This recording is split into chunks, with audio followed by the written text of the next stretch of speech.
What's going on, everybody? My name is Marcus. Welcome back to another video.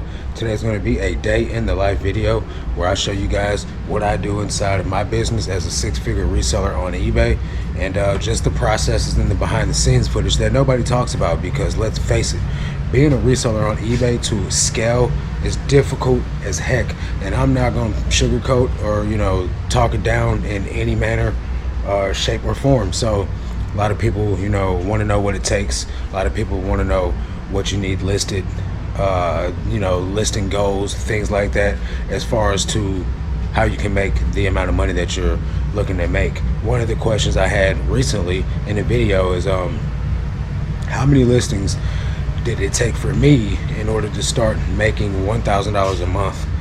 And so those are the types of questions that I go over in these day in the life videos. So if you guys are new resellers out there, or even someone with a little bit of experience and just has a question that you want me to answer, put it in the comment section of any of the previous videos, and I'll get to them in these day in the life videos or the live streams that I do on Tuesday night. So hopefully you guys are doing well. I'm back from vacation. I do feel a little bit of rejuvenation.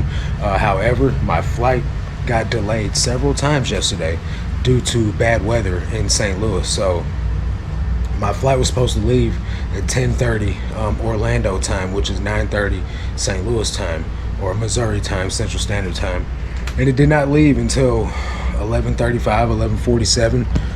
So I didn't get home, because after that your boy left this jacket with brand new headphones on the shuttle bus from the airport to the next shuttle bus, or to where I parked my car in my overnight short-term parking. Left my headphones. I got on the wrong bus in the first place, left my coat on the wrong bus, got dropped off to the new bus, then had to drive back to that bus's supervisor station just to get my jacket. Thank the Lord that it was there, but didn't get home till like 5 o'clock in the morning. Woke back up at 9 o'clock in the morning to do the Patreon call this morning. So I'm definitely dedicated to the patrons of the Patreon. We're at 50 members. Thanks for you guys' support, man. You guys are the best. So today we got 96 items to pull. One of the things that I want to go over with you guys is my experience with extended handling time versus time away mode. Now, you guys know I'm a big component, you guys know that I'm a big supporter of extending handling time. Was I wrong? Was I mistaken to put my store on time away mode or on extended handling time versus time away mode? A lot of you guys may know I just did a video sponsored by eBay to talk about time away mode. So I'm going to give you guys a little bit of feedback with that as well, with my experience with just extending handling time and what I'll do next time I go on vacation. So without further ado, let's jump off into this video, guys. Okay, guys, so as you know, I just went on vacation. So over the 4 days from Friday afternoon after shipping until this morning, I got 93 orders going out, which is below average significantly. Now, if you notice right here, I've got 6 orders overdue, and then I got 3 to ship within 24 hours. So there's a couple of reasons for that, right? Now, number one, when you send an offer on an item, if you didn't know, when you send an offer on an item, it's locked up for what, 48 hours, sometimes 24. I don't get it.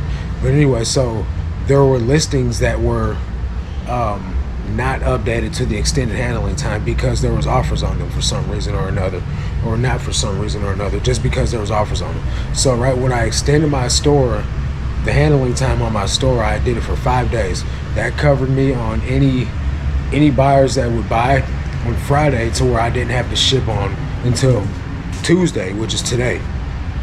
Now, in all actuality, I probably could have just done like a 2-day handling time, and I would have been fine, but I just wanted to give myself grace because I started this a couple of days before Friday. So I started this on like Wednesday, and still, even then, there was like 300 items that made it through that did not get updated to the extended handling time. So that leaves me to have 6 orders that were overdue. Now, what I did in order to not get a bunch of defects on my account is I called eBay and I asked them what solution they could offer me for this problem, and the guy was kind enough to put in a ticket to block these defects. So on the next evaluation, August 20th, these defects will not count against me on my seller metrics.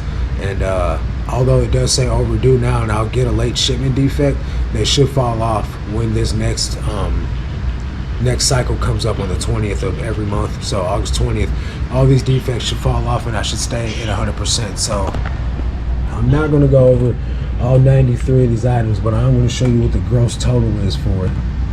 So 93 orders for a total of $1,900, which is, like I said, not the greatest amount of money, but you know, definitely okay with that. You know, for me being on time away mode and not being not time away mode, for me being with such an extended handling time, I'm okay with that. A lot of people were talking about traffic being down. My traffic has been down as well the last few days, although it did shoot back up Saturday or Sunday and Monday. I still didn't get a bunch of sales due to the increase in traffic. So I'm just rocking it out, riding it out, and just continue to do what I'm supposed to do until I get back to a regular amount of sales. So I'm gonna go ahead and start pulling some of these orders. 93 is a lot of, sorry about my finger in the camera, 93 is a lot of orders to be listed, or to be pulling. So I'm not gonna show you guys all of them, but I will go through the motions with you guys a little bit. Okay guys, as you see, I've started pulling some of the orders already, but as you guys know, I go to ebay.com on my browser to pull my orders, and they sort in custom SKU form. I don't know if this feature is getting eliminated for sure or not. Lots of people were putting their feedback on the suggestion form, or whatever you call it, where you could tell eBay that you liked the idea or didn't like the idea. And I definitely was one of the people that would be affected by it if they take away the option to sort your orders by custom SKU. Because just imagine trying to find your orders in all of this mess if it didn't sort them by custom SKU. You would just be bouncing all over the place at random, just in the order that your orders came in. That wouldn't be no fun for nobody. Just sold a vintage Cherokee sweater, grandma core popping. So we got 14,597 pair of Banana Republic chinos. 14,597. Let's see, it's gonna be in this box. 14,5, 95, 96, 97. Super duper easy inventory system. These sold for, let's see, come on phone, these sold for $750. Super rich. Let me pull my cart over this way so I don't have to walk back and forth. The good thing about this cart is it fits down the aisles. Well, I guess I created the aisles, so I can take part responsibility for that, but it just makes pulling orders so simple. 14,689. 14,689 is going to be a Salukis, Southern Illinois Salukis sweatshirt. I actually got this from my brother for free, so I don't have any money into it, and it sold for $10. Love this inventory system, guys. If you get, I promote this every time I do a video because I believe in it that much. It's literally been a game changer. But all this stuff, guys, there's links in every description of every video that you guys can use these links to get inventory in a much more compact, sortable, quick pulling, you know, easy to maneuver, manageable storage system. I would be, imagine how long it would take me to pull 95 orders if I didn't know where they were, or if they were like stacked in some bins and I had to unstack and then pilfer through those bins to find my items. It would be a total nightmare. The next item is 14,803. These are one of my favorite items to find. Abercrombie & Fitch cargo shorts. These I had listed for 40 bucks. They are super grungy, thrashed, and like distressed, faded, tattered. You know, the perfect look for the perfect buyer. But their name for their store is grunge fits. So if you happen to be a viewer of the channel Grunge Fits, I got the perfect pair of grungy shorts for you. Those sold for a best offer of 27 bucks. The buyer's $35.95 all in. So he got a great deal, and I got the moving item on a slow day because, like I said, sales were down a bit over the vacation time. So definitely glad to see those go. So before I get back into the video, I'll address the question from, I can't remember the name of the person that asked, but they had asked how many items did I have before I started noticing $1,000 a month. So unfortunately for me, I started seeing $1,000 a month in sales pretty much instantly because of one thing, because I was selling hype sneakers. So right off the bat, I was selling thousands of dollars a week even in hype sneakers. Now that changed once I went from only being a hype sneaker seller to an everything seller. And I'd say that by the time I got to about 100 items, maybe a little over 100 items, between 100 and 200 items listed, I was selling 1,000 a month. The thing is 1,000 a month is not a lot of stuff. You don't need a lot of inventory listed to sell 1,000 a month. So it's fairly easy to get there.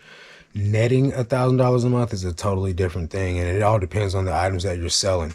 So for me, before I started netting $1,000 a month, it was a little bit higher, probably about between 300 items. I was actually like pocketing $1,000 a month, and I just don't really remember the exact time frame for all this because it was almost 3 years ago now. So I do know that right now I do about 4,000, between 4,000 to 4,500 a week on average on eBay. So, you know, 8,200 listings, and a lot of those are lower dollar items. So remember, what I'm promoting here is not that you guys buy a bunch of low dollar stuff and flip it online. That's not what I'm promoting. That's just what I do because that's what I have to work with.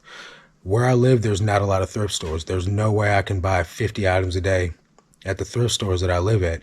And even if I did go out to the thrift stores and buy all the good stuff, they probably wouldn't get nothing but a handful of good items the next day. So what you guys do have to remember is that I did the thrift route in my area for the first over a year, right? I hit the thrifts every single day, all day. And I never was able to acquire enough inventory to be able to pay my bills with. So I started hitting the bins. The only way that I'm able to make a good amount of money with what I have available is to go to the bins once a week and buy as much stuff, twice a week now, buy as much stuff as I possibly can, and then load my eBay store up with. That's what I have to do. You guys don't have to do this. If you have multiple thrift stores in your area, or you live next door to a Ben's, or 30 minutes away from a Ben's, you guys got me beat. You can make way more money than I do.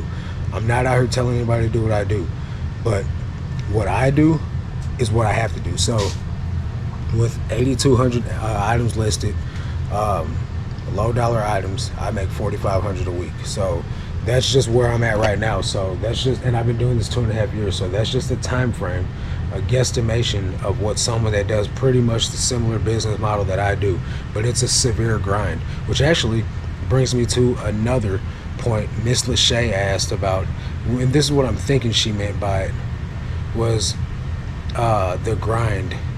Is it worth it, or something? Let me try to pull up her comment. Okay. Future topic I would like to see explored. I personally know that eBay selling can be beneficial depending on how you use it, short term or long term, but also realize there's a different side. Topic to be explored. Is eBay a grind trap? And so while this is a very great question, it goes along with what I was saying. eBay can be a grind. For me, it's a grind. Does it have to be a grind? No, it does not have to be a grind. For most people out there, it is not a grind. Most people out there are not listing 80 items a day. They're just not doing it. And then most of the people that are doing it have some type of VA or someone doing it with them. Most people are not choosing to do eBay the hard way, right? Now me, for instance, like I said, I have to list the amount of items that I list. I list 50 items a day. I do the additional 30 because I source 2 days a week and I take a day off. So that also comes into play with why I do so many listings in a day. I don't do, listings every single day of the week, right? Now, while I do take photos and I do listings all 7 days of the week, some of those days, right? And the only reason why I'm doing so, backstory, right now currently I'm doing listings 7 days a week because I'm building up for vacations, I'm building up for this mission trip that I'm going on, I'm building up for future time away that I have to take away, all up until October. There's going to be several times that I have to take off. So right now currently I take no days off, but before the last month or so I was taking 3 days. 2 days I'd go sourcing, one of the days would be a half day. Friday I would do like 30 listings, 40 listings during the daytime, and then I would finish whatever I did after I got back from the bins. So yes, it can be a grind. For me right now currently it is a grind. Do I recommend anyone doing this as a grind? No, I do not recommend doing this. This will lead to severe burnout if you're not mentally strong enough for it. So while everybody out here, you know, can do eBay the way that they want to, I do not recommend that you grind the way that I'm grinding, because yes, while it pays off and it pays the bills and it makes for, you know, a motivational, like, good topic story, I don't recommend that everybody do this. Will I be doing this business model forever? No, I will not. The moment that that's why I'm moving in a couple of years. I'm moving to a different location that has better inventory locally, so I don't have to travel as far as I do, and I don't have to list as many items as I do. This is not the end game, guys. This is not what I recommend everybody doing. So while my method is a grind trap, and I wouldn't even call it a grind trap, I call it a grind currently, because it's not my forever business model. And while right now it's only a grind because I'm the one doing everything, when I get sufficient employees that can actually help me, it would be significantly less of a grind, and it would be much more relaxed and not so much of a as an all-day task that it is currently. So good topic, good question. We can actually go over it more tonight on the live stream as well. So I appreciate the topic and I appreciate the question.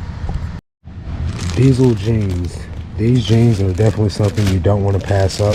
These sold for $55. I'm picking these up every time I see them, guys. Even in women's, they still sell for good money. Little Caesars employee shirt sold for $15. If you guys are not picking up employee stuff, you are sleeping on easy money. There's two things. I got a load of orders getting ready to go to the post office, right? So all those orders back there need to be scanned in today, or they risk being late. I have 27 more orders that need to go out that are all set for a 5-day handling time, but I've got 15 minutes or so to get to the post office before the truck leaves for the distribution center. So I need to get the items that are supposed to go out today to the post office. So that's what I'm on the way to do now.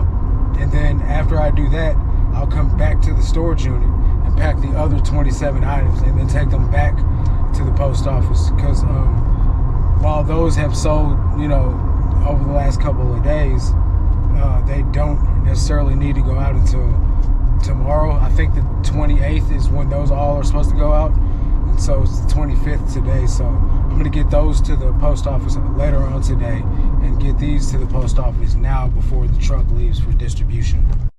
All right, so I barely made it on time, guys. I got like 2 minutes to spare. The mail guy's in there loading the truck up right now as we speak. All of my packages were scanned in successfully. So all of the items that I was worried about going out on time should still go out on time. I think I'm gonna linger for a few minutes just to make sure. But I mean, at this point, there's nothing I can do anyway. The packages have all been scanned in. So I've essentially done my part. But I wanna get to whether I feel that eBay extended handling time versus time away mode is a better option. Now, you guys know that I'm a big component of extending handling time. Here's going to be the thing, right? Couple caveats. See, there's the guy bringing the last of the loads out. Here's the caveats though, guys, right? If you are going to extend handling time, you may want to do it a week in advance, right? Because the thing is for me, is since I had so many listings jammed up, between offers and things like that, the handling time didn't get registered on all of them. Versus if I was to just put my store on time away mode a couple days in advance, I would be able to probably navigate that a little bit better with a little bit more leeway, to where it didn't leave so many items that needed to be shipped and ended up overdue. As I've said before many a times, if you're going to be gone for more than 2 weeks, 1000% definitely do time away mode.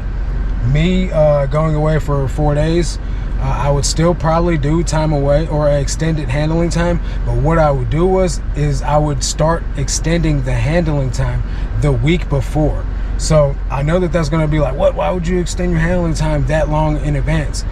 That's going to give you much leeway when it comes to revising your listings with the updated handling time, right?